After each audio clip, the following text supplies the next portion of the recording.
cari ayat yang lahir bersama Rasulullah. Maka dari sampai ayat si jejengan na nabita. Itu nama masuk. Kami dalam Al-Quran itu.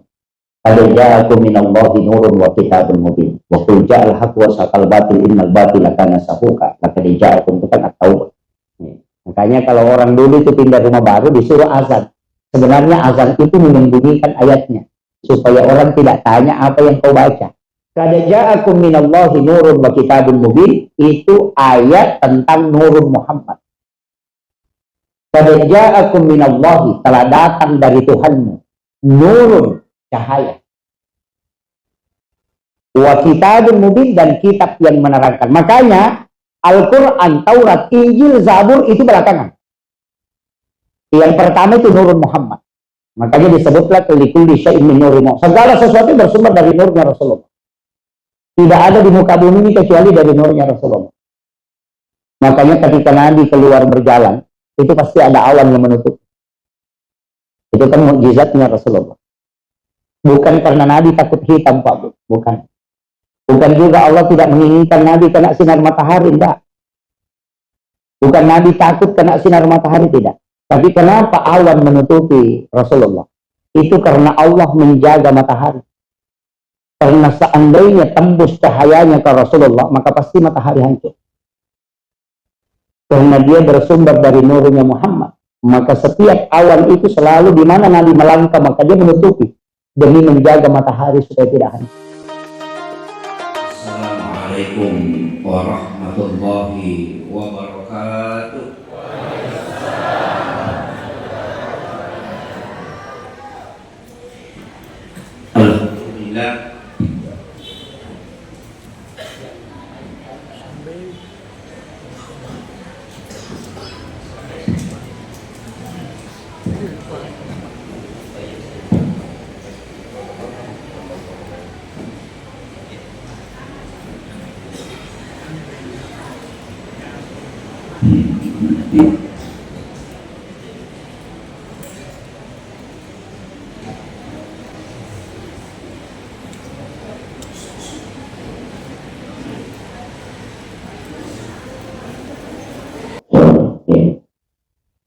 Alhamdulillah.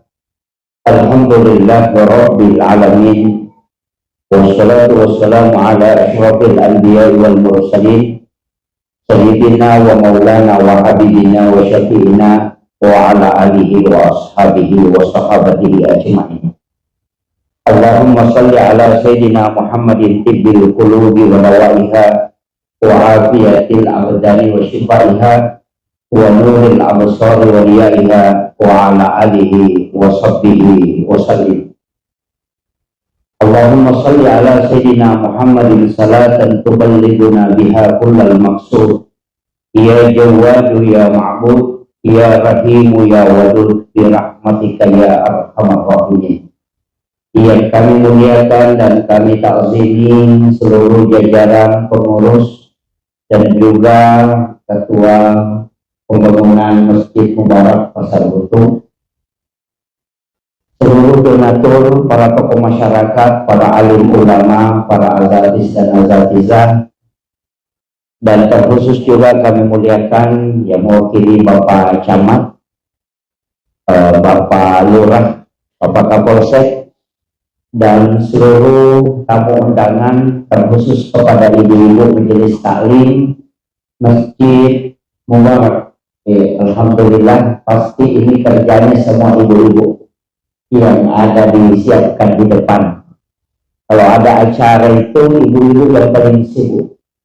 1 minggu sebelum acara beliau sudah bahu-membahu, dan mudah-mudahan itu menjadi asbab berkah dan juga asbab syafaat kelak insyaallah. Dan di sini ada beberapa sahabat saya yang hadir, juga ada pribadi Haji Bapak Haji Fitrial, Pak Haji Abdul Rauf, Masya Allah, terima kasih sudah bersilaturahmi. Saya ingin mengajak kepada seluruh jamaah kita membacakan suratul Fatihah kepada seluruh donatur yang telah mewakafkan hartanya di masjid ini mulai dari pertama sampai saat ini. Mudah-mudahan di peringatan Maulid ini beliau kelak mendapatkan syafaat di baginda Rasulullah sallallahu alaihi wasallam. Ila hadhihi niyyah kulli niyyatin shalih ila hudratin Nabi Mustafa sallallahu alaihi wasallam Muhammadin Syekhulillahi al-Fatihah. A'udzu billahi minasyaitonir rajim.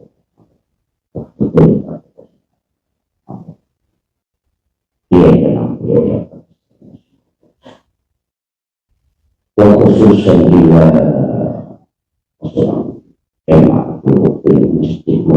al-Fatihah. A'udzu billahi minasyaitonir rajim.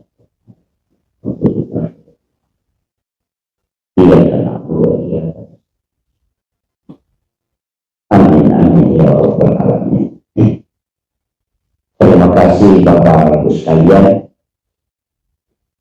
Alhamdulillah, sebenarnya ini waktu yang paling berat ceramah. Karena dua orang yang paling susah diceramai, Pak. Orang ngantuk sama orang lapar. Nah, dua-duanya saat ini waktu tidur, yang keduanya juga waktu makan. Makanya mudah-mudahan kita memanfaatkan waktu sejenak. Saya nggak lama, ini sudah jam 1 siang. Tadi orang tua kita mengatakan bahwa peringatan Maulid itu sudah ada yang tidak melakukan dan banyak yang menyalahkan. Sebenarnya begini, Pak. Istilah Maulid dan Maulud itu kan dua hal. Orang Bugis itu tidak pernah mengenal istilah Maulid. Orang Bugis itu menyebutnya Maulud. Makanya dia mengatakan Maulud. Apa bedanya? Kalau Maulid itu bicara waktu. Kalau Maulud itu orangnya. Jadi kalau peringatan Maulid Nabi berarti peringatan waktu kelahiran Rasulullah. Jadi itu bulannya bulan Rabiul Awal. Untuk tanggalnya ada beberapa versi. Termasuk ada 9 Rabiul Awal, ada 12 Rabiul Awal. Itu peringatan Maulid. Jadi waktunya. Tapi kalau Maulud itu orangnya. Makanya di Afrika Selatan orang melaksanakan Maulid itu 6 bulan. Karena sampai bulan Rajab itu masih dianggap Maulid. Kenapa? Karena dia mengatakan tidak mungkin ada perintah sholat seandainya bukan karena Rasulullah. Kita Maulid kan hanya biasa bulannya. Nah, bagaimana hukumnya? Maulid diperingati atau Maulud diperingati, bagaimana hukumnya? Itu tidak ada. Maulid itu adalah takdir. Karena kalau kita mengatakan Maulid berarti waktu lahirnya. Nabi ditakdirkan lahir di bulan Rabiul Awal tanggal 12 pada hari Senin. Itu ditakdirkan oleh Allah. Tidak ada hukum di situ. Itu takdir. Kalau kita mengatakan Maulud orangnya, justru fatal kalau ini ditolak. Karena menolak kehadirannya Rasulullah. Itu fatal itu. Ini coba. Bagaimana hukumnya? Hukum itu nanti bisa dihukumi ketika ada yang mengikuti. Karena Maulid dan Maulud itu takdir. Ketetapan Allah. Sama juga dengan ini. Jelas. Ini jelas tidak ada hukumnya. Ini dibuat. Tapi ketika dipakai minum-minuman keras, maka dia menjadi haram. Bukan gelasnya yang haram. Tapi karena fungsinya gelas itu, maka dia dihukumi haram karena terlibat dalam proses keharaman. Kalau dia dipakai minum air Sam-Sam, maka dia menjadi sunnah. Itu karena fungsinya. Maka gelas bisa menjadi haram fungsinya, bisa menjadi sunnah. Tergantung digunakan untuk apa. Pisau juga begitu. Dibuat tidak ada hukumnya. Tapi ketika dipakai menyembelih leher binatang kurban, maka dia menjadi sunnah. Tapi ketika dipakai mengancam orang kaya untuk mengambil barangnya orang tanpa hak, maka dia menjadi haram. Jadi sama pisaunya, tapi fungsinya bisa menyebabkan menjadi haram, itu karena pemanfaatannya. Handphone, HP, itu sama. Ketika dipakai mengaji, maka dia menjadi sunnah. Bahkan bisa menjadi wajib. Tapi ketika dipakai masobis, pasti paham kalau sobis, menipu orang dengan jalan sistem online, maka dia menjadi haram. Sama-sama HP, tapi hukumnya bisa berbeda ketika memanfaatkan dan menggunakannya dengan cara yang berbeda. Maulid juga begitu. Maulid juga begitu. Ketika kita mengadakan peringatan maulid, bukan syariat. Karena syariat itu ada aturan pokoknya. Sedangkan maulid tidak. Makanya disebut syiar. Apa yang dilakukan di dalamnya? Mendengarkan pembacaan ayat suci Al-Quran. Yang kedua, mendengarkan ceramah. Yang ketiga, berdoa. Yang keempat, bersedekah. Yang kelima, bersilaturahmi. Dan dilaksanakan di tempat yang penuh mubarakah. Kemudian yang kelima, makan-makan. Apakah ada yang salah? Tidak ada. Maka maulid bisa menjadi sunnah karena perbuatan kita di dalamnya. Karena semua yang dilakukan adalah sesuatu yang disunnahkan. Cuma kita menggunakan bahasa maulid karena momentumnya digunakan untuk melakukan aktivitas yang melahirkan pahala. Ini penting. Kalau ada yang mau menyalahkan itu silahkan. Tapi kalau kita mengadakan peringatan maulid, orang berebut makanan, kemudian makanan diinjak-injak, maka semua ulama mengatakan itu haram. Maka maulid bisa haram karena kita berebut makanan dan menginjak makanan. Apalagi kalau memukul-mukul badan seperti Syiah, sampai berdarah, bergoyang-goyang yang tidak terkontrol, maka itu menjadi haram karena perbuatannya. Jadi bisa sama-sama melaksanakan maulid, tapi hukumnya bisa haram, bisa lari ke sunnahnya. Tapi jangan maulidnya yang dihukumi, perbuatan yang ada di dalamnya. Maulid ini adalah casingnya, sedangkan isinya itu apa? Cuma ada yang sekarang tidak mau terima maulid, tapi dia rubah tablik akbar dalam rangka kelahiran Nabi. Sama gitu. Jangan banyak ngomong.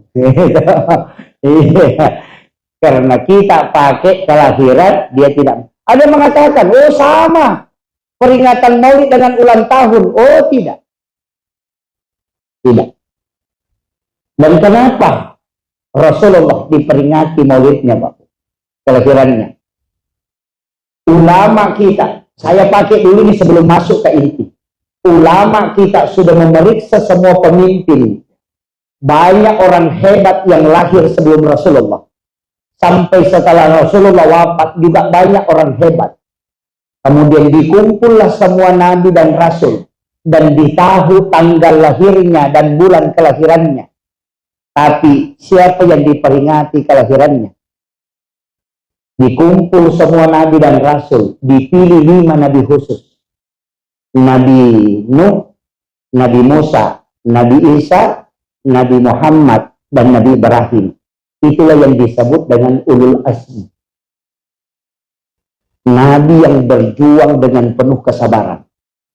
Tapi dari 5 nabi ini diperiksa lagi mana yang paling sedikit kesalahannya dan paling banyak kebaikannya, tapi pendek umurnya. Ternyata ada 2. Nabiullah Isa alaihi salam dan Nabiullah Muhammad sallallahu alaihi wasallam. Maka 2 orang ini diperingati kelahirannya. Nabi Isa dengan Natal, Nabi Muhammad dengan Maulid. Itu kuncinya di situ, Pak. Nah, Rasulullah tidak diperingati kematiannya. Kalau tokoh yang diperingati kematiannya, Gus Dur itu haulnya. Soeharto haulnya. Semua orang hebat yang ada di dunia yang diperingati kematiannya, bukan kelahirannya. Tapi Rasulullah diperingati kelahirannya, bukan kematiannya. Tidak ada yang memperingati kematian Rasulullah. Kenapa? Itu pesan bahwa Rasulullah tidak pernah wafat untuk umatnya. Semua orang yang wafat itu menggunakan nama almarhum, menggunakan pakai kaidah almarhum atau almarhumah kalau perempuan. Tapi satu-satunya manusia yang tidak pakai almarhum hanya Rasulullah. Dia menggunakan kalimat al-Mustafa. Jadi tidak ada orang kirim Fatihah ke Nabi itu mengatakan ila arwahi Muhammad sallallahu alaihi wasallam, tidak. Tapi dia mengatakan ila hadratin nabiyil Mustafa. Al-Mustafa adalah nama Rasulullah setelah beliau wafat. Kenapa? Karena Rasulullah sallallahu alaihi wasallam itu ketika disalami justru bukan salam terpisah, tapi salam mukhatab. Tidak ada jarak yang mengucapkan salam dan yang disalami. Makanya ketika kita mengucapkan salam kepada Nabi menggunakan kalimat alaika. Assalamu alaika ayyuhan nabiyyu wa rahmatullahi wa barakatuh. Kalimat alaika itu dalam gramatika bahasa Arab, nahwu Arab itu mukhatab. Tidak diucapkan kalimat itu kecuali yang disalami itu hadir dan menempel dengan orang yang mengucapkan salam. Inilah sehingga dalam ilmu hakikat disebutkan jangan mengirimkan salam ke Nabi kecuali engkau menghadirkan dia. Tapi bagaimana caranya menghadirkan? Nah, ini nanti lagi dibahas. Tapi saya pelan-pelan supaya tidak stres. Iya. Nah, nanti saya akan mudah-mudahan ada waktu, karena sebenarnya kan begini, kita bermaulid itu kan ingin mengambil contoh. Istilahnya mau meneladani Rasulullah. Walaupun nanti orang yang bermaulid itu ada yang tidak meneladani Nabi. Gitu kan? Tapi sebagai tanda kecintaan. Karena apapun yang ditempelkan Rasulullah pasti mulia. Iya. Makanya telur maulid saja orang perebutkan. Padahal di rumahnya banyak telur. Nggak usah jauh-jauh Pak. Sidrat itu produksi telur. Ada saya informasi saya dapat itu 3 juta telur per hari. Itu kepada sidrat. 3 juta telur per hari. Tapi kalau orang maulid di sidrat, itu berebut telur juga. Padahal telurnya di sana. Iya. Saya pernah ke Kendari ceramah. Di sana memang karena cuma 1 batang pisang, karena di sana telur dari sidrat, dari Surabaya. Itu ada kurang lebih 200 anak-anak. Nah telur cuma mungkin ada 20. Makanya pas selesai saya ceramah, langsung anak-anak lompat biar songkok saya hilang. Iya. Kenapa? Karena perebutkan telur. Karena itu semua. Tapi sebenarnya begini, Burukta almarhumah Magafurlah, Pak Sanusi Baco, itu tidak pernah mengatakan malagai telur. Tidak pernah. Jadi dia bilang, dia bahasa bicara lagi.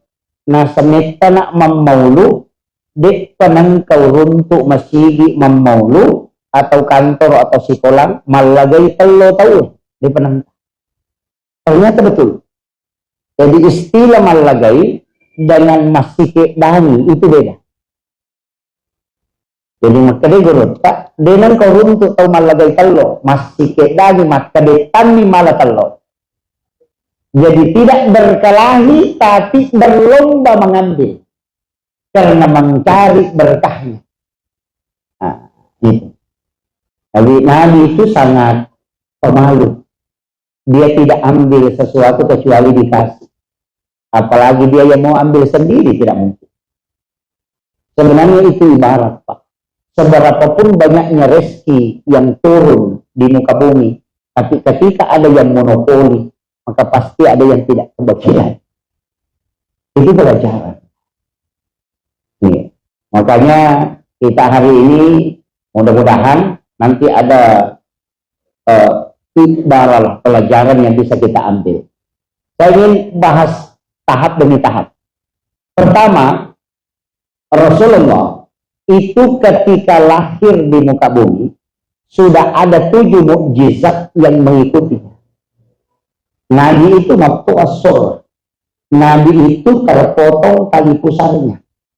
Jadi Nabi itu tidak punya tali pusar ketika dia lahir.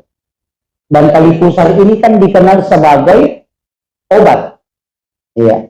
Ada kan dalam ilmu neuroscience itu yang sekarang sudah ada dalam plasenta di London. Jadi orang kalau punya tali pusar itu jangan kena sinar matahari langsung, kemudian dikirim ke London, disimpan dengan suhu minus 1900 derajat. Nanti ketika umur 30-40 tahun orang itu kena penyakit stroke, itu dipesan, tinggal diambil, kemudian direndam, nanti berubah airnya, kemudian disuruh minum. Itu bisa meremajakan sel kembali tanpa menggunakan obat medis. Itu plasenta. Saya bilang orang tua kita dulu pintar. Ketika ada anaknya sakit perut, kadang dia ambil air, dia sirami pusarnya, baru dia kasih minum. Dari mana dia tahu? Padahal penelitiannya baru-baru ini kan. Itu ilmunya orang dulu itu loh, hebat. Iya, itu untuk obat itu. Dan sampai sekarang kan ada yang konsumsi plasenta rusa. Karena plasenta itu untuk fisik. Ya, ada beberapa yang konsumsi. Kemudian, yang kedua, Nabi itu lahir dalam keadaan terhitan. Jadi tidak ada yang menghitan Rasulullah. Karena memang langsung terhitan otomatis. Makanya Nabi itu sudah bersih. Betul. Yang ketiga, Nabi lahir itu dalam keadaan bercelak. Kemudian kita sering dengar di kitab Al-Barzanji itu, api di benua Paris itu padam. Sungai tempat penyembahan masyarakat Majusi itu juga surut airnya. Jadi ada ulama kita mengatakan yang membuat api padam di benua Paris, api yang di benua Paris itu padam, itu karena pas lahir Rasulullah ada suara yang keluar dari pojok-pojok Ka'bah. Tidak ada yang membacanya, tapi terdengar suara. Dan suara itu ternyata adalah ayat-ayat Al-Quran.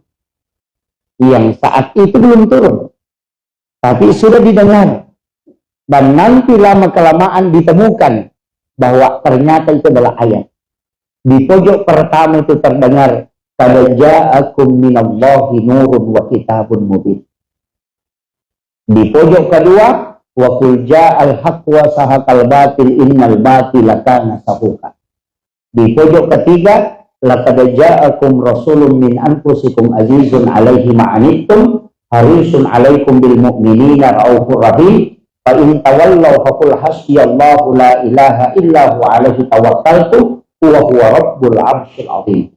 Kemudian di pojok keempat, ya ayyuhar rusul balligh anni ma unzila. Inilah ayat yang dibaca ketika orang pindah rumah baru. Makanya azan di 4 sudut. Sebelum azan baca ayat itu. Biar orang membakar rumah itu tidak akan terbakar. Itulah yang menyebabkan makanya orang ulama dulu itu dia bilang begini. Dia pakai istilah. Cari ayat yang lahir bersama Rasulullah. Maka siapa ayat si jejengan na nabita. Itu nama maksud. Ini dalam Al-Quran itu. Qad ja'akum minallahi nurun wa kitabun mubin. Wa qul ja'al haqq wa saqal batil innal batila kana sahuqa. Laqad ja'akum itu kan at-taubah. Khalil Bangkalan Madura ketika membangun pesantrennya, dia baca itu ketika mendirikan pondoknya. 3 kali dibakar oleh orang Belanda, itu tidak bisa terbakar. Itulah yang memadamkan api di benua Paris. Makanya kalau orang dulu itu pindah rumah baru disuruh azan. Sebenarnya azan itu menyembunyikan ayatnya supaya orang tidak tanya apa yang kau baca. Ya. Jadi ada imam biasa dipanggil kalau pindah rumah baru, ya itu yang dibaca, Pak. Qad ja'akum minallahi nurun wa kitabun mubin, itu ayat tentang nurun Muhammad. Qad ja'akum minallahi, telah datang dari Tuhanmu, nurun, cahaya. Wa kitabun mubin, dan kitab yang menerangkan. Makanya Al-Quran, Taurat, Injil, Zabur itu belakangan. Yang pertama itu nurun Muhammad. Makanya disebutlah likulli syai'in min nurina. Segala sesuatu bersumber dari nurnya Rasulullah. Tidak ada di muka bumi ini kecuali dari nurnya Rasulullah. Makanya ketika Nabi keluar berjalan, itu pasti ada awan yang menutup. Itu kan mukjizatnya Rasulullah.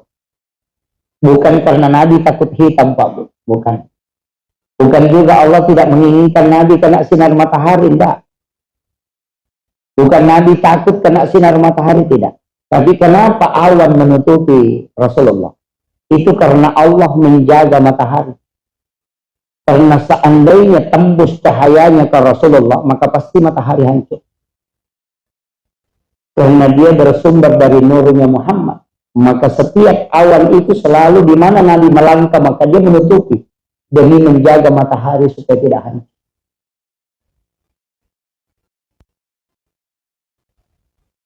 Yang kalau kita mengatakan mukjizatnya ditutup begini, enggak. Sama Hajar Aswad, Pak. Hajar Aswad itu tidak mulia seandainya Nabi tidak pernah mencium.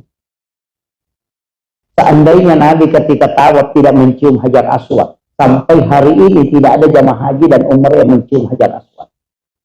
Makanya Hajar Aswad itu mulia karena Nabi pernah mencium.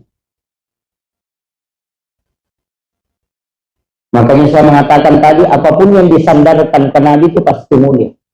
Itulah yang menyebabkan orang berebut telur. Dan coba lihat, Pak, itu bambu yang kita tusukkan di batang pisang, itu runcing. Anak-anak baku tarik, tidak ada sejarahnya orang tertusuk matanya. Ya. Kalau hal biasa pasti kena musibah. Tapi kenapa? Itu karena ada barakah di dalamnya. Apapun yang kau sandarkan ke Nabi, insya Allah kau selamat.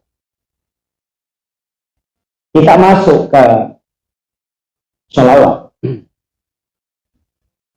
Semua ibadah, saya katakan, semua ibadah kita bisa nilai manfaatnya. Dan juga kita bisa nilai arahnya. Tapi sholawatlah satu-satunya ibadah yang memiliki dimensi yang sangat besar manfaatnya. Kenapa? Karena bendaharanya dua.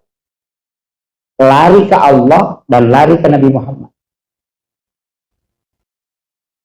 Orang mengatakan satu kali, Allahumma sholli ala Sayyidina Muhammad wa ala ali Sayyidina Muhammad. Itu dilapor ke Allah. Kemudian Allah membalas sholawat itu 10 kali. Jadi sholawatnya Allah ke umatnya Nabi Muhammad, ke hambanya bukan Allahumma sholli, tapi itu rahmat. Jadi sekali kita bersalawat, Allah akan memberikan rahmat kepada kita itu 10 kali.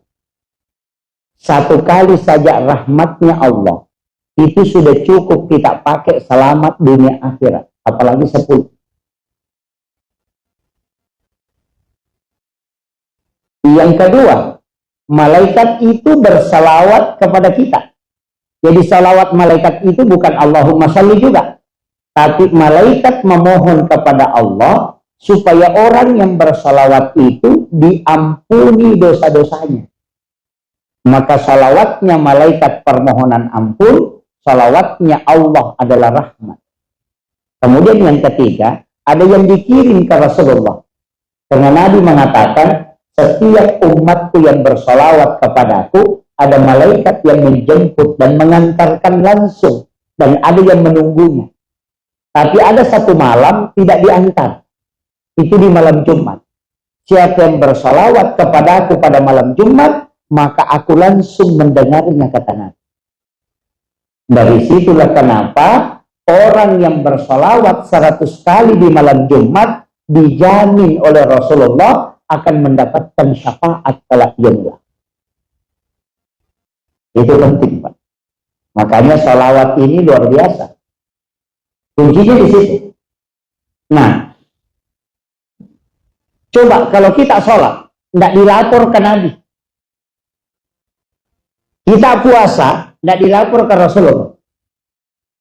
Kita mengeluarkan zakat, tidak dilapor. Jadi perbendaharaannya hanya lari ke Allah. dicatat oleh malaikat. Tapi kalau sholawat langsung 3. Coba. Makanya ulama mengatakan kalau tidak ada zikir yang kau hafal, cukup sholawat. 24 jam itu aja yang kau baca. Karena kau sudah dapat ampunan, di dalam sholawat sudah ada istighfar, di dalam sholawat sudah ada rahmat, di dalam sholawat sudah ada syafaat. Ini jelasannya, Pak. Makanya kalau tadi sholawat itu kan ada 2. Ada sholawat yang bentuknya bentuk lampau, kita sebut fi'il madhi. Makanya dia bukan fi'il mudhari'. Kalau fi'il mudhari' kan Allahumma sholli ala Muhammad. Kalau yang fi'il madhi bentuk lampau itu sallallahu ala Muhammad. Kenapa dia pakai sallallahu ala Muhammad fi'il mudhari', fi'il madhi? Karena sebelum jasadnya Rasulullah diciptakan, malaikat itu sudah bersalawat. Nah, salawat kepada nurnya Muhammad itulah yang disebut dengan salawat Jibril. Makanya ketika orang baca Maulidul Barzanji dan ketika Mahalul Qiyam, bukan Allahumma sholli dibaca, tapi sallallahu ala Muhammad. Karena yang disalami nurnya. Ini penting dulu saya luruskan ya. Jadi, Anda mengatakan kenapa pakai sallallahu ala Muhammad? Itu karena salawat Jibril. Nabi Adam ketika mau menikahi Siti Hawa, maharnya bukan seperangkat alat sholat. Yang sering disebut penyuluh agama. Itu pun kalau saya kurang tepat. Jangan katakan seperangkat alat sholat. Katakan 1 setel pakaian sholat. Kalau seperangkat alat sholat, masjid, musola, toa dengan menara juga itu. Gitu. Kan gitu kan? Seperangkat itu kan semua, tempat wudunya ada. Kan gitu. Menara ikut, toanya ikut, itu seperangkat. Tapi kalau 1 setel pakaian sholat, berarti pakaian. Tapi saya juga tidak terlalu sepakat dengan mahar pakaian sholat. Itu sebenarnya adalah tapaul. Supaya wanita itu diberi pesan. Ini yang kau jaga. Sholatmu. Karena kalau wanita ingin masuk surga, memilih pintu surga mana saja dia mau masuki, cuma 4. Pertama, jaga sholat fardu, jaga puasa wajib, kemudian syahwat, kemudian takzim kepada suami. 4 hal ini ketika wanita mampu lakukan, maka dia memilih pintu surga mana saja dia mau masuk. Setiap pintu surga akan memanggilnya. Kalau ada janda, tinggal 3. Ya kan tidak punya suami kan? Nah, iya. Makanya janda itu potensinya masuk surga lebih besar. Karena tidak butuh takzimnya suami kan? Iya. Yang punya suami masih kerja keras supaya bagaimana supaya suaminya ridho. Tapi yang janda kan tidak ridho lagi suaminya karena sudah tidak ada. Makanya tinggal 3. Sholat, puasa, dengan syahwat. Tapi kalau tidak bisa pakai itu, ada yang jalur kedua. Yadkhuluna jannata salam. Masuk ke dalam surga dengan selamat. Pokoknya tidak antri. Kayak ke pasar itu bukan hari pasar. Pernah ke pasar Pak, bukan hari pasar. Pokoknya mau lari lewat mana bisa. Jadi kalau mau masuk surga itu tidak antri Pak, gampang. Nabi sudah sampaikan. Ada caranya. Apa? 3. Yang pertama, balas keburukannya orang dengan kebaikan. Kalau ada orang kikir, kita dermawan. Ada orang yang mencaci maki kita, doakan dia selamat. Iya. Itu yang pertama. Yang kedua, bangun sholat di saat semua orang tidur. Itu sholat tahajud. Yang ketiga, bayarkan utangnya orang yang berutang dan kasih tahu. Tetangga yang cicil motor, kita yang bayar.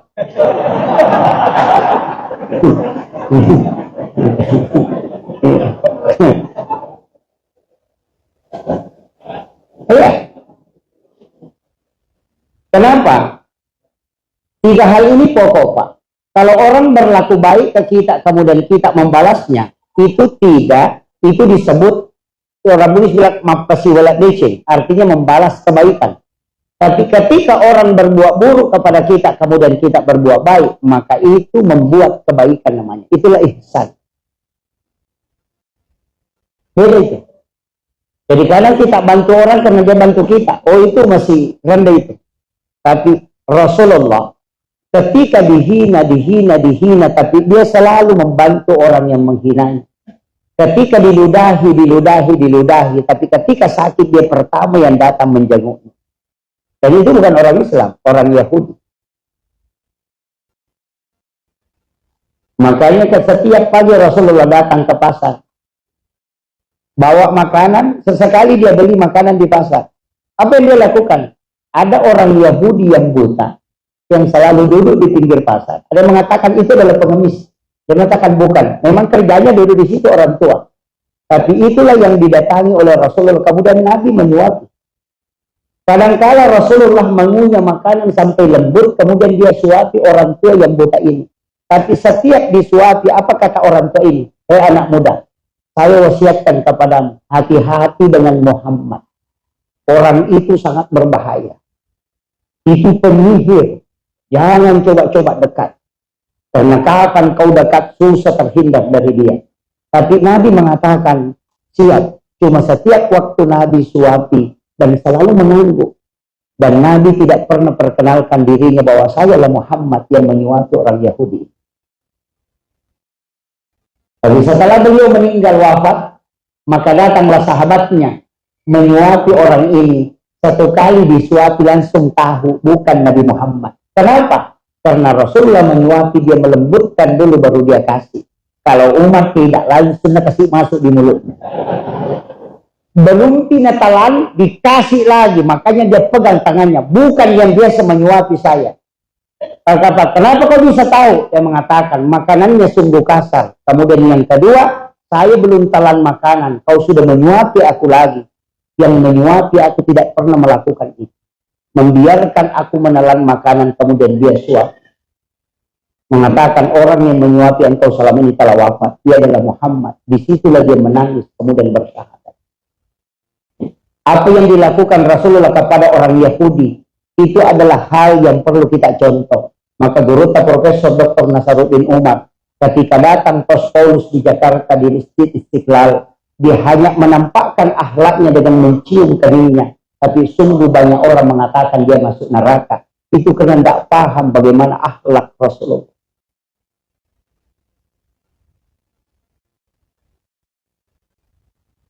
Mungkin di antara kita ada yang melihat postingan mengatakan Profesor Nasaruddin Umar 100% masuk neraka. Mungkin ada yang melihat, karena saya sempat melihat. Banyak meneteskan air mata bahwa orang ini tidak paham. Mungkin dia mengatakan Rasulullah itu rahmatan lil muslimin, Rasulullah itu rahmatan lil muttaqin. Padahal Nabi itu adalah rahmatan lil alamin. Bukan rahmat untuk muslim, bukan rahmat untuk mukmin saja, bukan rahmat untuk orang bertakwa saja, tapi Nabi adalah rahmatan lil alamin. Makanya Nabi membolehkan cicak dibunuh, tapi sekali kau pukul jangan berulang-ulang, karena nanti dia tersiksa. Binatang yang mau disembelih pun sudah dihalalkan, tapi Nabi melarang menggunakan pisau yang tumpul, pertajam supaya dia tidak tersiksa. Jangan memperlihatkan binatang yang lain disembelih dengan binatang lain. Ketika engkau menyembelih binatang, kemudian ada temannya melihat, jangan lakukan itu, karena mau menyiksa binatang dua kali. Itu akhlaknya Rasulullah. Tapi kadang ini kita tidak lakukan. Coba. Makanya mau mengikuti Nabi itu tidak gampang, ya. Tapi rahmatan lil alamin itu ada kalimat simpelnya. Apa? Jangan persulit, mudahkan. Yassir wala tu'assir. Kalau bahasa Bugisnya, lumayangi aja mususai. Kalau bahasa biasanya, ajak tasusai pada tarupa tahu. Jangan bikin susah orang lain. Insya Allah kau sudah rahmat. Bagaimana maksudnya? Pak Imam, jangan bikin susah makmum. Bacaannya terlalu panjang. Baca 10 ayat, 20 ayat, 30 ayat. Nah ada orang tua di belakang. Sudah gemetar lututnya masih enggak. Padahal kalau sholat sendiri pendek sekali bacaannya. Padahal Nabi mengajarkan kepada kita ketika jadi imam pendekkan bacaan, bukan percepat, pendekkan. Kalau sholat sendiri silahkan nikmati sholatmu berdua-duaan dengan Allah. Kenapa ada sholat sunnah, ada sholat fardu? Sholat sunnah dikerjakan tidak berjamaah supaya kita bisa menikmati sujud sampai setengah jam pun tidak masalah. Ketika kita ruku dan nikmat, tidak usah bangkit. Baca subhana rabbiyal azim. Biar sampai 21 kali tidak masalah. Nikmati. Karena di situ dosa dijatuhkan. Makanya 2 waktu dalam sholat, 2 gerakan pakai kalimat subhana. Kapan? Ketika ruku dan sujud. Di situ dosa-dosa kita ditumpahkan. Makanya Nabi bengkak kakinya sholat. Ketika dia sujud lama sekali. Ketika dia ruku lama sekali. Kita kadang terlalu cepat karena hanya mengejarnya 3 kali. Subhanallah, subhanallah, subhanallah. Langsung berdiri. Tapi tidak menikmati rukunya di hadapan Allah. Tidak menikmati sujudnya di hadapan Allah. Bangun di tengah malam mengambil air wudhu. Kemudian kita sujud di hadapan Allah. Berdua-duaan. Tanpa lapas pun tafakkur itu tidak masalah ketika dalam sholat. Karena bacaan subhana rabbiyal a'la itu sunnah bukan wajib. Tidak membacanya hanya sujud itu sholatnya sudah sah. Karena yang wajib adalah sujudnya. Maka Anda tidak membaca tapi merasakan sujud di hadapan Allah. Itu besar sekali pahalanya. Makanya jemaah sekalian saya ingin kasih tahu. Jangan semua ibadah kita ada zikir lapasnya. Kalau maghrib dengan subuh mungkin kita bisa membaca wirid-wirid. Bacalah wirid, pokoknya semua wirid baca. Tapi di tengah malam, ada waktu kita tidak baca apa-apa. Hanya duduk termenung, sejenak, kemudian menghadirkan Allah dalam kalbu. Merasa diawasi oleh Allah, tanpa ada zikir. Tanpa ada lafaz. Kenapa? Itu namanya zikir rahasia. Karena kalau ada lafaz, nanti ada yang kau kejar. Baca sekian kali supaya rezekimu mudah. Maka zikirmu untuk rezeki. Tapi ketika engkau berdua-duaan dengan Allah tanpa zikir. Hanya mengharap ridhonya. Tidak ada zikir yang kita ucapkan. Hanya kalbu yang merasa dekat. Itu yang disebut dengan tafakkur. 1 jam engkau duduk kata Nabi. Mengalahkan 1000 rakaat sholat sunnah. Itu enggak mudah. Maka dalam diri kita ini jangan hanya fokuskan pada lafaz. Ada waktunya kita tidak berzikir. Tapi mengharapkan kehadiran Allah dalam diri kita. Makanya orang bertakwa itu bukan berarti orang yang tidak mengingat Allah. Yang selalu mengingat Allah. Karena kita pasti lalai. Tapi orang bertakwa itu adalah orang yang selalu merasa diawasi oleh Allah. Jadi jangan bilang takwa itu selalu mengingat. Karena mengingat itu pasti lupa. Jadi kalau Bapak ingat, berarti tadi lupa kan? Coba. Oh, saya ingat, berarti kau tadi lupa. Makanya mengingat berarti lupa. Tapi ketika merasakan kehadiran, itu luar biasa. Makanya orang bertakwa itu dalam merasakan. Makanya kalau mau takwa, itu merasa diawasi. Makanya sholat kan ada kuncinya. Anta'budallah ka'annaka tarahu. Kau menyembah Allah seakan-akan kau melihat. Itulah yang dipakai as-sholatu mi'rajul mu'minin. Naik ke atas. Tapi kalau tidak bisa. Fa'illam takun tarahu. Apa yang dilakukan? Fa'innahu yaraka. Kau yakin bahwa Allah melihat saya. Berarti itu tidak naik. Berarti tinggal di bawah. Cuma kita merasa diawasi oleh Allah. Itulah maknanya. Wa huwa ma'akum aina ma kuntum. Kau selalu bersamanya dimanapun engkau berada. Dalil yang kedua, wallahu aqrabu min hablil warid. Allah itu lebih dekat daripada urat leher. Makanya kalau sholat tidak usah naik ke atas. Jangan bilang, Allah Akbar. Oh. Naik ke atas setengah mati. Kalau ada anak-anak ribut, marah-marah. Dia bilang, ganggu tidak bisa khusyuk. Padahal biar tidak ribut, anak-anak juga tidak khusyuk. Alasan aja itu. Makanya kalau mau pakai yang paling mudah, tidak usah naik. Seakan-akan ada CCTV yang menyaksikan kita. Maka ketika kita sholat, yakin bahwa Allah melihat saya ruku, Allah mendengarkan bisikan-bisikan saya dalam sholat. Itulah menghadirkan Allah, bukan naik ketemu. Makanya dua versinya. Anta'budallah ka'annaka tarahu. Sembah dia seakan-akan kau melihat. Tapi kalau tidak bisa, fa'innahu yaraka. Yakin dia melihat kamu. Kan selesai kan? Sholat itu enggak susah. Makanya kalau mau khusyuk, enggak usah naik, Pak. Kalau tidak bisa. Kecuali para wali-wali, itu memang naik. Karena ruhnya bisa tersambung langsung ke situ. Nah, tapi kalau kita kan agak berat. Yakin dilihat. Itu paling gampang. Takbir, menghadirkan, kemudian ruku, Allah melihat saya ruku, Allah melihat saya sujud. Itu nikmat sekali. Allah mendengarkan saya berbisik-bisik, berdialog dengan dia. Makanya sholat itu tidak ada yang sholat tidak terbuka mulut. Semua itu ada lapasnya. Cuma jangan lewat. Itu jadi masalah juga itu. Jadi sholat kapan tidak dilepaskan, semua ulama fikih mengatakan tidak sah. Nah, makanya saya minta sesekali kita sholat dan menikmati sholat. Ketika tidak ada lagi yang melihat. Nabi kan tegur sahabat yang semua sholatnya dibawa ke masjid. Sholat sunnahnya di masjid, sholat fardunya di masjid. Nabi tegur, sisakan sholat rumahmu. La taja'al buyutakum maqabira. Jangan kau jadikan rumahmu kuburan. Bawa pulang sebagian ke situ. Makanya sholat sunnah afdalnya dikerja di rumah. Karena tidak ada yang menilai. Kalau di masjid masih ada nanti usia lihat saya nih. Tapi kalau di rumah tidak ada. Tidak berdua-duaan dengan Allah. Dan bikin tempat sholat di rumah. Supaya bisa doanya mustajab. Bukan musallah, tapi mihrab. Itu kuncinya.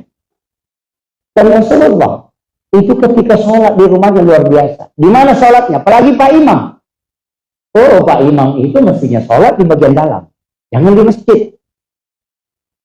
Mestinya tempat di samping. Ya. Ini masjid luar biasa, Pak. Kesini tembus keluar. Itu yang pas. Ada masjid itu tidak ada pintu depannya. Itu imam kalau batal wudhu stres. Tidak tahu mau lewat mana. Iya. Kan susah. Kalau batal wudhunya, mau lompat ke belakang, jamaah banyak. Mau lewat ke depan, tidak ada jalan. Makanya dari situlah kenapa pintu depan masjid itu mestinya tidak dikunci. Karena ketika imam batal wudhunya, maka dia akan lari ke depan, kemudian digantikan. Dan itu. Karena masjid itu dia tutup. Imam itu sholat di dalam. Sholat sunatnya. Nanti iqamat orang baru masuk. Selesai doa bersama, imam kembali ke situ sholat. Kalau mampu dia lakukan 3 tahun saja. Imam itu tidak akan meninggal kecuali dia berjumpa dengan Rasul. Saya ngaji tasawuf tentang imam itu hampir 2 tahun. Makanya saya tidak mau jadi imam. Tidak mudah, Pak. Makanya saya tidak bahas itu. Kalau itu yang dibahas, dia ada yang mau maju ke sini. Itu kuncinya. Makanya kadang imam kenapa ada yang bacanya kadang nyangkut. Itu karena dia tidak lewat pintunya. Kalau ada imam lewat pintu makmum dan ada makmumnya lebih khusyuk, maka dia pasti tidak bisa melanjutkan bacaan. Karena imam itu kayak strom, Pak. Kalau listriknya, balonnya 1000 watt, kemudian pembatasnya cuma 900. Kapan menyala balon yang 1000? Pasti turun pembatas. Imam itu kan orang di situ nyantol. Tapi kalau lebih kuat di belakang, pasti imamnya nggak bisa lanjutkan bacaan. Tapi kalau dia lewat jalur khusus, maka bagaimanapun khusyuknya orang di belakang, dia tidak terganggu karena ada kabelnya sendiri. Makanya imam khusus itu kita tidak pernah lihat lewat di pintu. Tapi dia punya jalur khusus.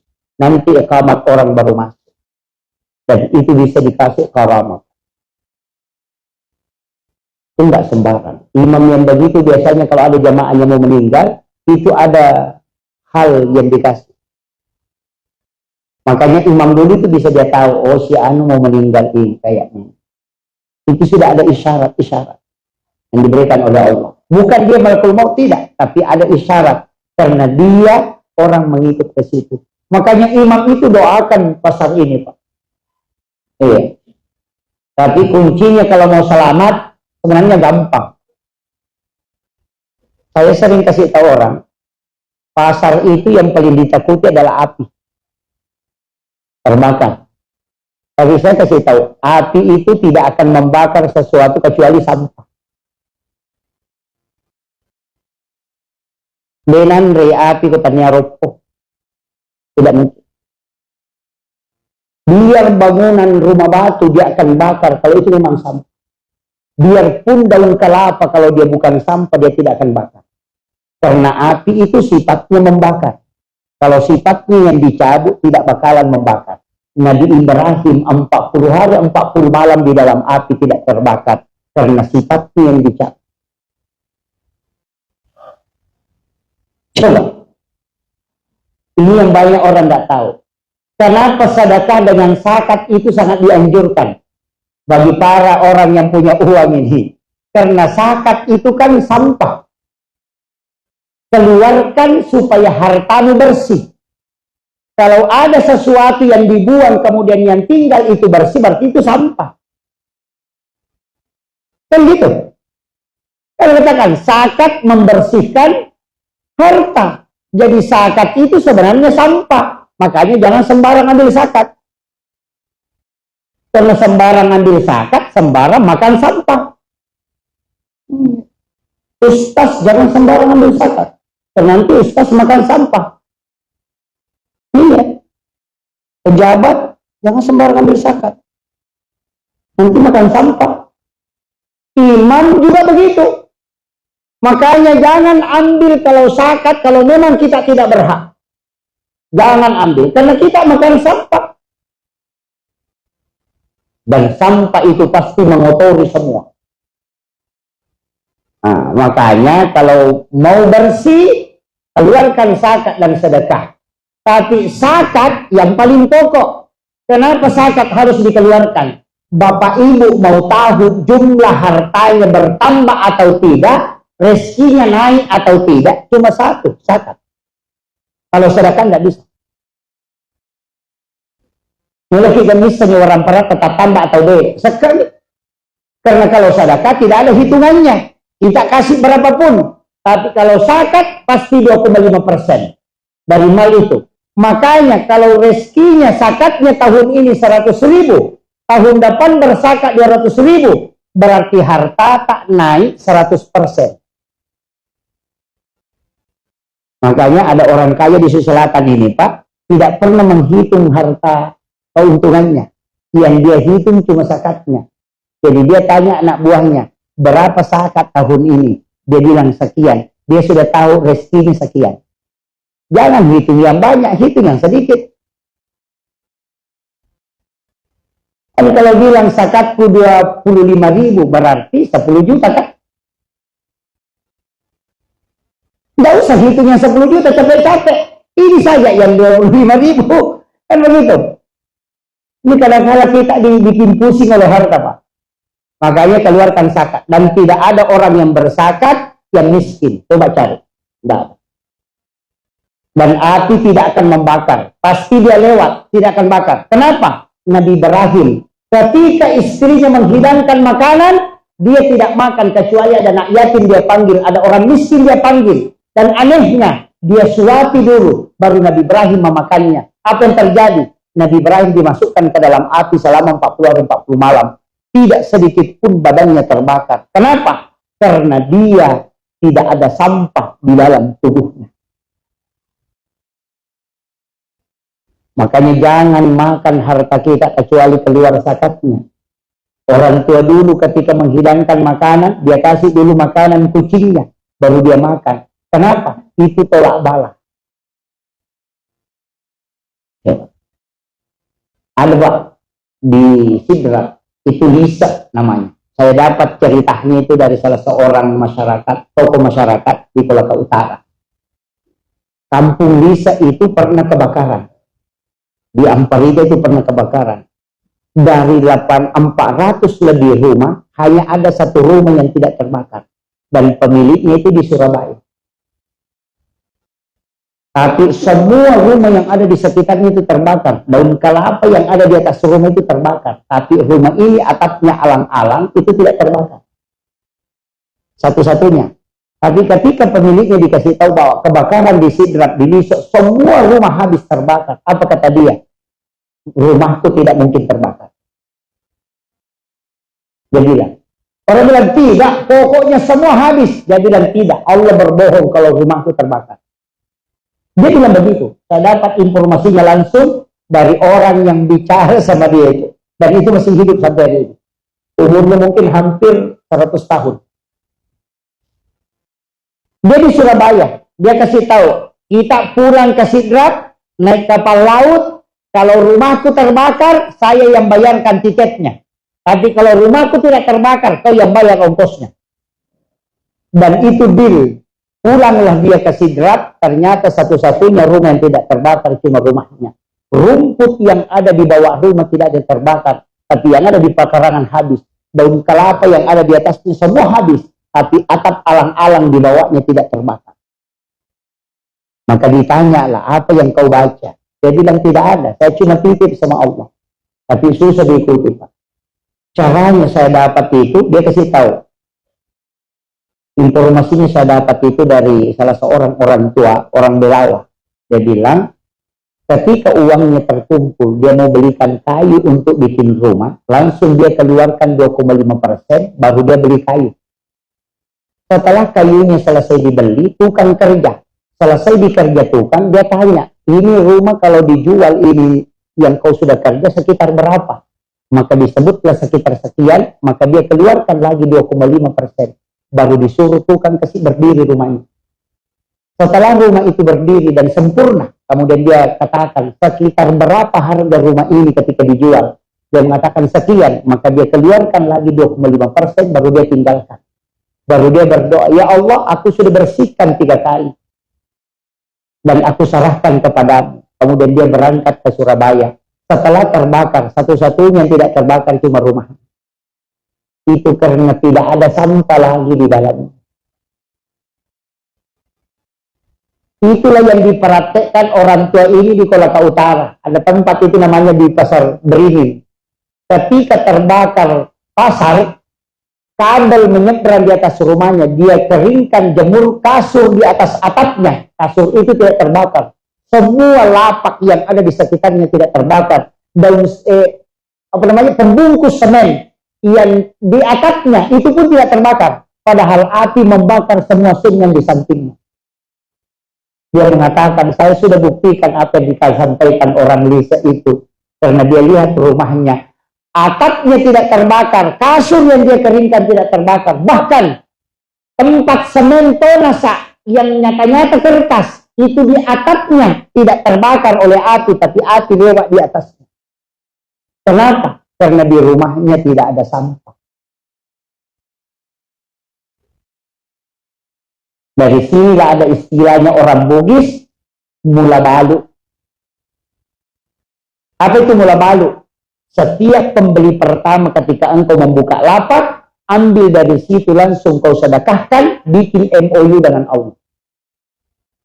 Rezeki pertama yang kau berikan saya kembalikan kepadamu. Selamatkan tempat ini dengan isinya. Nabi Ibrahim tidak makan makanannya kecuali dia kasih anak miskin, fakir miskin dan yatim. Apa yang terjadi? Makanan yang dia makan, api pun tidak akan membakar tubuhnya. Di dunia sampai di akhirat tidak akan terbakar. Bapak ibu kalau keluarkan zakat, api tidak akan membakar di dunia. Di akhirat juga tidak. Tidak usah khawatir. Itu kuncinya. Makanya ilmunya, cuma kita salah paham. Orang tua dulu bilang mula balu. Kita bikin mula balu, langsung ada yang beli, langsung dilipat uangnya, baru diselipkan. Bilang jangan belanjakan ini, jangan pakai ini ya simatnya, bukan simat itu langsung disedekahkan. Makanya dibilang mula balu. Makanya dia tidak mau kasih gratis yang pertama karena itu rezeki dia mau langsung sedekahkan. Makanya bikin kotak amal masjid di rumah kecil, biar kaleng-kaleng. Setiap pembeli pertama 100.000 misalnya, langsung ambil 5.000 atau 10.000, masukkan ke kaleng, berdoa memang, ini saya jadikan untuk tolak bala dan juga kemudahan rezeki. Itu yang namanya mula balu.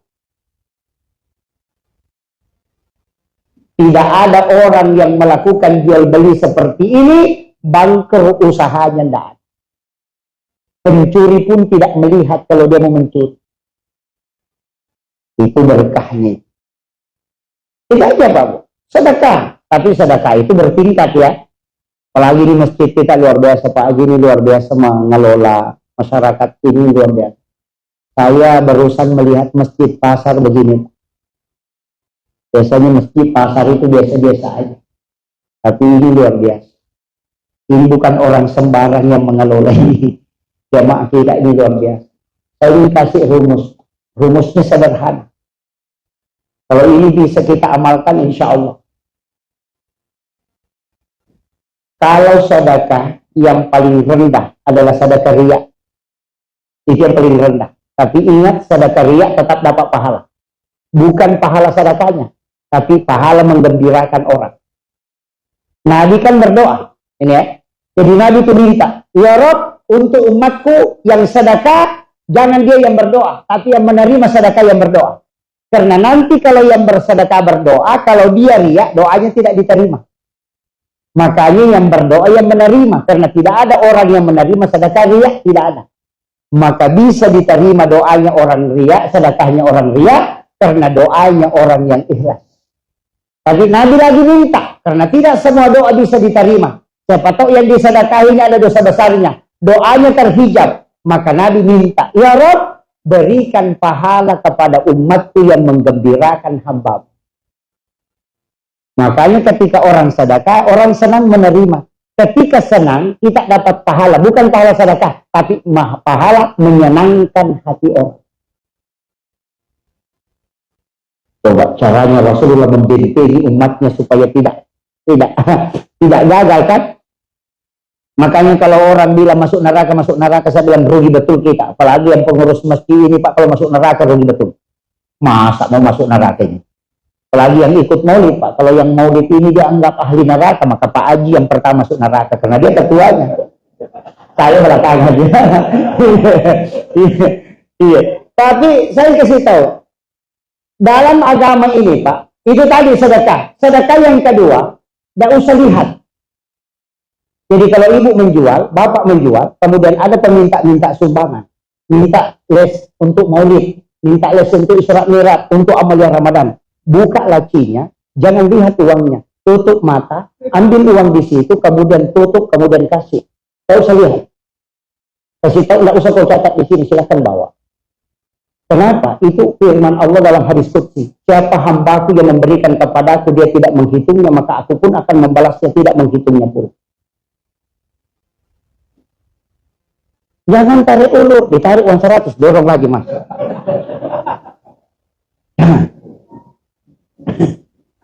Tidak ini. Tingkat yang ketiga, ada tingkatan yang ketiga, ini baru kedua Pak. Tingkatan yang ketiga, kalau ada orang yang minta sumbangan, kasih kunci tempat uang.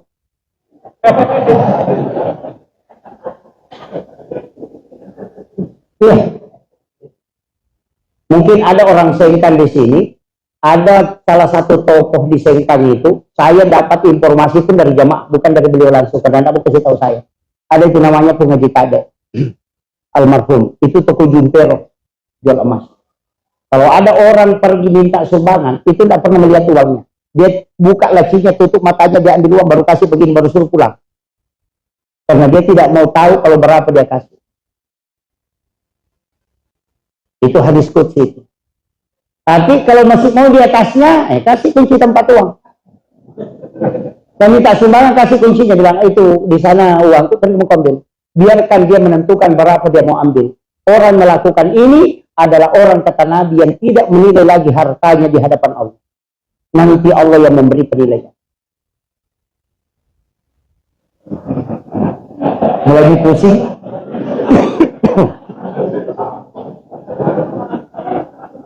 Berat ya? Oke lah, kalau tidak bisa, saya kasih satu amalan, dan ini hadis sahih. Rasulullah mengatakan, Kelak nanti di yaumil kiamah ada umatku berjalan kepada mahsyar, kemudian dijemput, itu belum ditimbang. Ingat Pak, orang berdiri di padang mahsyar itu 50.000 tahun, bukan 1 hari, bukan 100 hari, bukan 1 tahun, bukan 100 tahun, tapi 50.000 tahun dia berdiri menunggu untuk dihisab. Tidak ada tempat duduk, tidak ada tempat bernaung. Semua akan berdiri dalam keadaan telanjang. Itu menunggu untuk dihisab. Berapa lama? 50.000 tahun. Tapi ada orang, kata Rasulullah, itu tidak dibawa ketimbangan pahalanya. Belum sampai ke situ, belum sampai ke sirat, belum sampai ke situ. Dia sudah dijemput, dibawa ke ila rafiqil a'la, dibawa ke tempat yang sangat tinggi, karena malaikat diperintahkan oleh Allah menjemputnya. Bahkan dikatakan bahwa fulan bin fulan, orang mengatakan, tadi si Anu ada di sini sama-sama kita jalan, kok tiba-tiba menghilang? Malaikat mengatakan, jangan cari dia. Dia punya amalan khusus sehingga Allah meminta kami menjemputnya, membawa ke tempat yang sangat tinggi. Kalau mau tidak antri lama, tidak diperiksa amalnya di situ, maka lakukan itu. Apa? Rasulullah mengatakan, orang yang bersedekah tidak mengetahui siapa yang disedekahi, dan yang disedekahi pun tidak tahu siapa yang mensedekahi. Itu. Dalam bagaimana caranya Pak Ustaz? Gampang. Datang ke pondok pesantren tahfizul Quran, datang ke panti asuhan, datang ke tempat-tempat kumuh, cari, tanya Pak Desa, tanya Pak Lurah, adakah anak yatim piatu di situ? Kalau di pondok tahfizul Quran, adakah fakir miskin di sini ada yatim? Kalau dia mengatakan ada, tidak usah kasih tahu saya namanya, jangan pertemukan saya dengan dia. Tidak usah kau kasih tahu, tapi saya minta, saya mau transferkan pembayarannya setiap bulan. Sampai selesai dia sekolah di sini, saya tanggung pembayarannya. Tapi jangan kasih tahu kalau saya membantunya. Dan jangan perlihatkan, jangan kasih ketemu dengan saya. Kita tidak mengetahui siapa yang dibantu. Yang dibantu pun tidak pernah tahu siapa yang membantunya. Ketika telah ketemu di luar, kita tidak pernah tahu bahwa kita yang membantunya. Dia pun tidak tahu. Itulah kata Nabi. Yang bersedekah tidak tahu siapa yang disedekahi, dan yang bersedekah pun, yang disedekahi pun tidak tahu siapa yang mensedekahi. Maka orang ini akan dijemput di mahsyar. Bukan orang kaya Pak, tapi orang yang mau. Tidak banyak. Mungkin pondok tahfizul Quran hanya 500.000 per bulan. Kenapa kita tidak mengambil satu anak yatim yang bolak-balik pergi umrah? Tidak usah, berhenti. 3 kali 1 tahun umrah jangan, cukup 1 kali, maksimal sekali. Saya sampaikan jamaah, banyak yang berbolak-balik umrah, kalau saya jangan. Umrah itu ibadah individu, bukan ibadah amal jariah. Kalau Bapak lakukan 1 kali, pahalanya tidak mungkin bertambah, kecuali naik umrah kembali. Tapi kalau kita titip ke pondok pesantren tahfizul Quran, dipakai membangun, anak menghafal Quran, guru mengajar, selalu mengalir pahalanya. Anak itu selesai menghafal, nanti jadi guru, pahalanya lagi berjalan. Kenapa? Tidak mungkin ada anak menghafal, tidak mungkin ada guru mengajar kalau tidak ada tempat yang disiapkan. Maka yang menyiapkan tempat itu dapat pahala double tanpa dikurangi orang yang memberi sumbangan. Ini yang banyak orang tidak paham. Bolak-balik pergi umrah 3 kali dalam 1 tahun. Saya mengatakan ibadah sakral kalau dilakukan berulang, maka sakralnya akan hilang. Coba tanya yang berbolak-balik umrah, bagaimana perasaannya ketika pertama berangkat dan yang berangkat yang kelima kalinya. Pasti berbeda. Makanya kenapa Nabi tidak berbolak-balik umrah, padahal itu bisa. Itu pelajaran. 40 juta uang kita siapkan, berapa orang bisa dihidupi?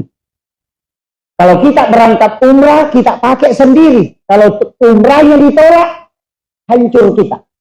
Tapi kalau 40 juta itu dibagikan 40 orang, masa dari 40 orang tidak ada yang satu yang diterima. Dan penghafal Al-Quran bisa memberi syafaat. Maka cerdaslah dalam beramal, supaya kita punya bekal yang memang bisa kita tunggu di dunia. Ini bagi yang umrah bolak-balik, saya kasih tahu. Tapi jangan pergi umrah dulu sebelum mendaftar haji. Jangan di plus, daftar di umum. Plus mahal. Daftar di umum. Jangan sampai anak-anak kita tidak sekolah gara-gara mendaftar haji. Jangan. Itu dosa besar itu. Jangan sampai anak-anak kita, keluarga kita terlantar gara-gara kita daftar haji. Jangan. Agama tidak memerintahkan kecuali bagi yang mampu. Kalau memang tidak mampu, jangan daftar. Karena tidak ada dosa bagi kita. Tapi kalau mampu, daftar biar tidak berangkat. Yang penting daftar. Jangan di plus, umum. Kenapa umum? Kalau sudah mendaftar, kita sudah dapat nomor porsi. Tidak berangkat. Bukan karena tidak mampu, tapi karena aturan negara. Maka orang yang tidak berangkat karena aturan negara, dia sudah dapat pahala haji. Itu penting. Makanya bila menunggu 40 tahun Ustaz, bukan urusan itu. Karena kita sudah daftar. Nanti kalau meninggal, anak kita pergi haji, boleh menghajikan kita. Karena kita sudah niat dan mendaftar haji. Tapi tidak bisa berangkat karena terhalangi oleh aturan.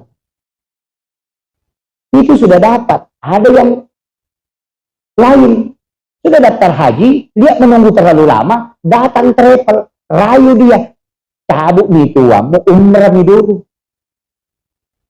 Dikeluarkanlah uangnya, baru dia store untuk naik umrah. Ini orang terbalik otaknya, Pak.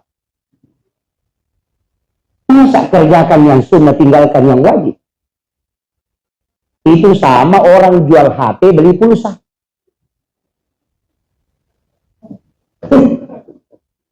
Terpahami? Ini. Makanya, ini sudah 1 jam lebih saya ceramah. Makanya saya wasiatkan, ini masih ada lanjut saya ke Pasar Sentral baru ke Masjid Taqwa. Begini, kalau tidak ada yang kita ambil ceramahku dari pertama sampai yang terakhir, saya kasih amalan. Yang paling gampang, ini paling gampang Pak, sholawat. Sholawat itu ada 7 tempatnya. Tapi yang paling pas kita lakukan, itu sholawat ketika malam Jumat.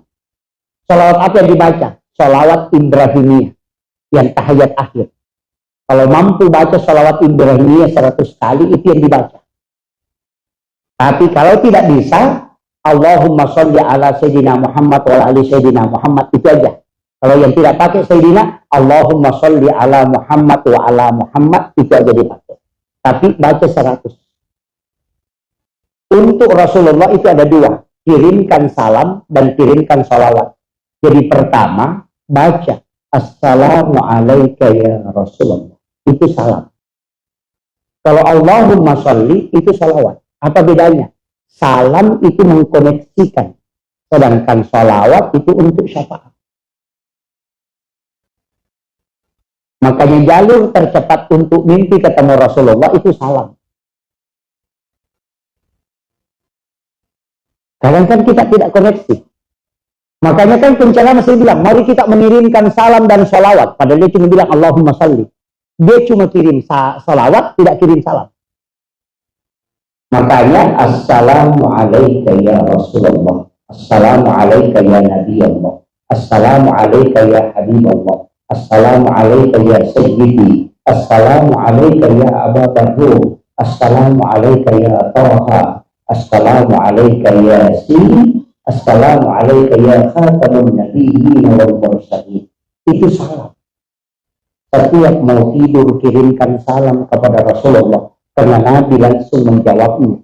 Setelah itu minta dia datang dalam mimpi kita.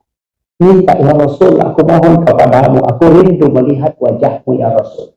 Undang Rasulullah setiap malam selama 40 malam. Rasulullah mencintai umatnya. Yang tidak pernah dia lihat, dia rindukan. Maka orang yang dirindukan ketika memanggil pasti dia akan datang. Maka jangan pernah menyalahkan Rasulullah ketika tidak bisa melihat dalam mimpi. Karena mungkin kita tidak pernah mengundangnya sebelum tidur. Saya punya mursyid tarekat mengatakan, sungguh celaka orang yang umurnya 40 tahun tapi belum pernah bermimpi sekalipun ketemu Rasulullah. Tapi dia katakan, jangan salahkan Rasulullah. Salahkan dirimu yang tidak pernah mengundangnya. Maka Bapak Ibu saya sampaikan, sebelum tidur, ambil air wudhu, sholat sunnah hajat 2 rakaat. Kemudian setelah itu kirimkan Fatihah ke Rasulullah. Kemudian kirimkan salam. Dan ketika berbaring kirimkan salawat, baru minta Rasulullah datang. Sama juga dengan Pak Wali Kota. Kalau kita undang pertama tidak datang, undang yang kedua kalinya. 40 kali kita undang, pasti dia menyempatkan waktu untuk hadir. Coba undang Rasulullah 40 malam berturut-turut. Itu jalur yang paling mudah yang diajarkan para ulama.